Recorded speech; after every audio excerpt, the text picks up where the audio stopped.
Cuando escuchamos el apellido Brando en la saga de JoJo's Bizarre Adventure, a nuestra mente viene inmediatamente la encarnación de la maldad pura. Pensamos en vampiros, en manipulación y en un ser con delirios de deidad que solo busca destruir a la humanidad. Por eso, cuando Hirohiko Araki nos presenta a Diego Brando en la saga de Steel Ball Run, creemos que estamos ante el mismo demonio de siempre, solo que con un look diferente, con un sombrero de jinete. Y al principio, la obra se encarga de alimentar más esa idea. Vemos a un competidor apático, sin escrúpulos, y que es capaz de traicionar a cualquier competidor, incluso a nuestros protagonistas, Johnny y Jiro, con tal de escalar posiciones. Vemos a un personaje con atributos formidables, tiene una inteligencia táctica impecable y tiene una habilidad stand que lo puede hacer capaz de convertirse en dinosaurios a él y a otras personas. Y aparte, tiene un talento sencillamente inhumano para montar a caballo. Sin embargo, detrás de esta fachada de ambición desmedida y de esta mirada fría de reptil, existe un punto débil, su vulnerabilidad emocional. Hoy vamos a desarmar a este personaje que es Diego Brando y entenderemos por qué no es el villano que la historia nos pinta, sino más bien una víctima de un mundo resquebrajado en el que tuvo que convertirse en un monstruo para poder sobrevivir. Para entender el subconsciente de Diego, tenemos que viajar al origen de su dolor. A diferencia de otros villanos que nacen con una sed de poder, que conforme va avanzando la historia van queriendo más y más, Diego no.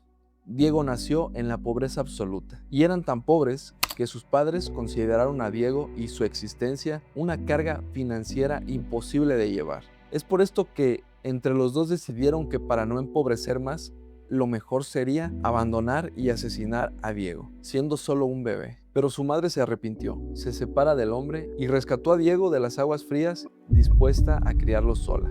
Y aquí es donde se forja el núcleo del personaje. Ser pobre en esta época era sinónimo de ser desechable, pero su madre no dejó que le quitaran la dignidad. Ella trabajaba hasta sangrar sus manos para poder darle de comer a su hijo, aunque sea una pieza de pan, soportando humillaciones y constantes abusos físicos de su jefe que le insinuaba asquerosidades para poder vivir mejor, para tener una vida mejor. Dieguito tuvo que presenciar cómo el mundo pisoteaba a la única persona que lo amaba. Su deseo de superioridad ante todos no nace de la maldad ni de su ambición megalómana, nace de una necesidad visceral de supervivencia, nace del terror y de la promesa de no volver a ser pisoteado por nadie en un mundo donde solo se respeta al que tiene poder.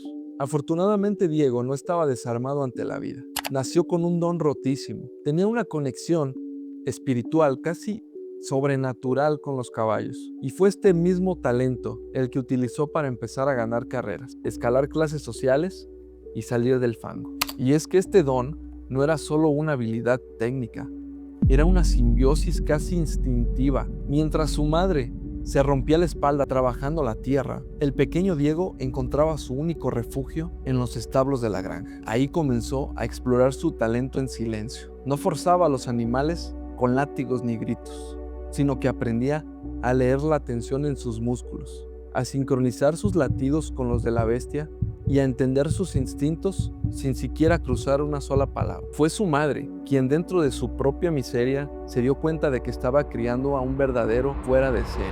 Una tarde, al ver cómo el pequeño Diego lograba calmar y montar a un caballo asustado que los peones adultos no habían logrado controlar, y al verlo cabalgar de una manera majestuosa que a un jinete veterano le tomaría años perfeccionar, ella lo entendió todo. En ese instante de gracia, en medio del lodo, su madre no solo vio a un niño, vio a un prodigio absoluto, a un genio que había nacido con el talento exacto para salir de ese infierno y pisotear a la misma sociedad que los había marginado. Durante el Steel Ball Run, cuando lo vemos aliarse con el presidente Funny Valentine para atacar a nuestros protagonistas, no lo hace por malicia gratuita, lo hace porque es lo único que conoce: conseguir estatus, escalar cerca de la cima y asegurarse que nadie, nunca más, vuelva a mirar hacia abajo para escupirle. Y este trasfondo toma sentido en el arco de la última batalla de Diego Brando contra Funny Valentine, donde vemos su verdadera naturaleza. Si Diego Brando fuera el verdadero villano que la obra nos hace creer que era, entonces al final de la obra se hubiera vendido o hubiera huido, pero en cambio hace equipo con Hot Pants.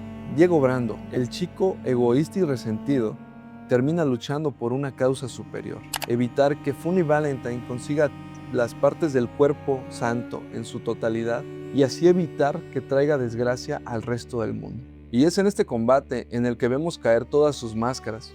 Vemos al genio inalcanzable romperse, sufrir, sangrar y demostrar todas sus vulnerabilidades.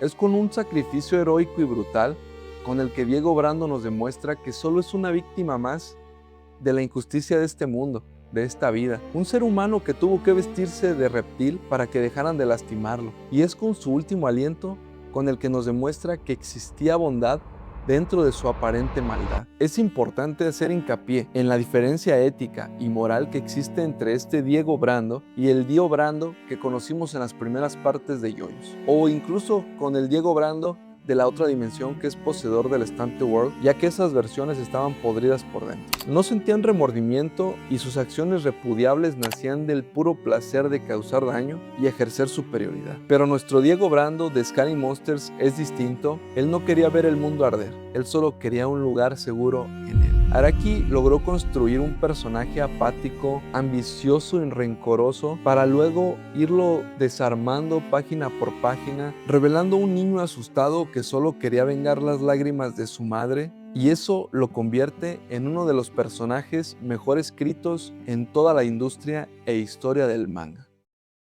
Diego Brando es uno de mis personajes favoritos y quería expresarles solamente esto para que también ustedes vieran.